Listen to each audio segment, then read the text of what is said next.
Hey everyone, welcome to Showing Evolution Update, the place where we bring you the latest updates, fun moments, and behind-the-scenes stories you won't want to miss. Sister Wives spoilers for Sunday, November 2 indicate that Meri Brown is ready to move on and begins dating. Janelle Brown starts a farm. Kody Brown attempts to sell Coyote Pass without Meri. Kody goes on a tour of apologizing. Meri Brown begins dating. Meri is tired of being alone and decides to begin dating. Meri has tried speed dating once and is happy with the guy she matched with. Meri says that she has only received support from her friend Jen Sullivan. Meri and Jen became fast friends when they both lived in Las Vegas. Jen only wants what is best for Meri.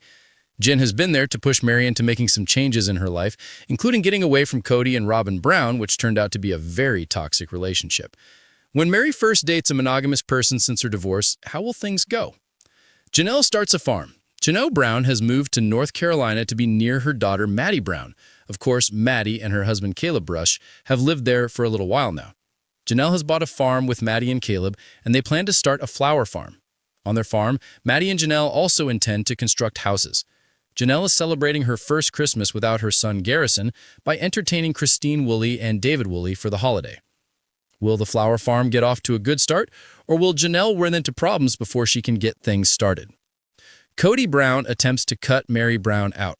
The Browns have been arguing over Coyote Pass for some time, as Meri and Janelle have pushed Kody to sell the property so they can get their money back out of it. No one, including Kody, wants to live there now. Unfortunately, Kody decides he wants to try and sell without including Meri, and that doesn't work. Kody learns that he is not going to be able to run roughshod over his ex-wives any longer. It's time to sell this piece of land, just as Kody did with his house, and split the rest of their time there. Kody Brown's apology tour. Kody finally decides he has messed up and go to each of his ex-wives to apologize for how he has treated them. Kody has laid the blame on all of his wives for their marriages breaking up and not taken any responsibility himself. Has light finally dawned on Kody? Everyone has watched this marriage fall apart, and we have all seen why it did. Seems like Kody is the last to know. Will his ex-girlfriends accept his apology and continue their lives? Will Coyote Pass finally be one less things for the Browns to worry about? For all things Sister Wives, come here. Check back often for Sister Wives news, spoilers, and updates. The morning sun filtered through the big windows at the new flower farmhouse where Janelle Brown stood, sipping her coffee and surveying rows of pastel blooms that she and her daughter Maddie were planting. After years of emotional upheaval, Janelle felt a flush of hope. This was her fresh start. The farm in North Carolina, the land bought for them to build houses and raise new roots. This was more than just a move, it was a statement. She glanced at a framed photo of her children and allowed herself a small smile. Maybe this time the chapter could turn. Meanwhile, in another part of the Brown universe, Meri Brown was nervously pacing back and forth in a cozy Vegas-style coffee shop. Her friend Jen had organized a casual date today, a matchmaker and speed dating event. Meri had tried speed dating before and matched with someone. But now, after all the years of being defined by her identity as one of Kody's wives, she was stepping out into monogamy for the first time since the divorce. She sighed, touched her hair, looked at the door. The weight of past disappointments, the alliance, the polygamous entanglement, the loneliness sat heavy on her. But this time, she told herself, it's for me. And then there was Kody Brown, circling like a man trying to patch fences he helped blow down. He'd spent years being the head of household, juggling expectations, wives, land deals, loyalties. But now the land at Coyote Pass was a hot mess. Tension between him and his former wives over the asset, the future, the fairness.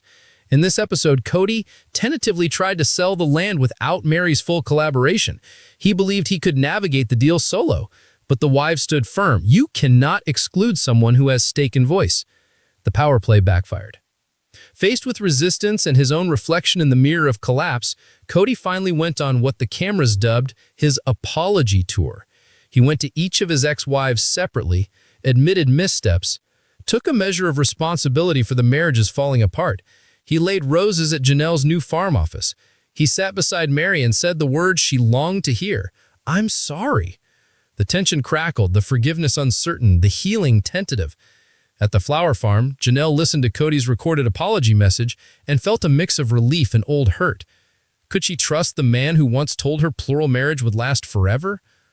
Meanwhile, Mary's date arrived and she forced herself to breathe, to enjoy the moment without baggage, yet felt the sting of past suppression and the thrill of new possibility. By the end of the episode, the three storylines converged like intersecting roads. Janelle planting new life, Meri daring to live for herself, Kody facing his failings. The Coyote past land still loomed unresolved, but some of the raw edges had begun to soften. The Flowers Farm's blossoms may not yet be in full bloom, and Mary's date might falter, and Kody's words may not flip history overnight. But this was movement, and for all of them, that movement was everything.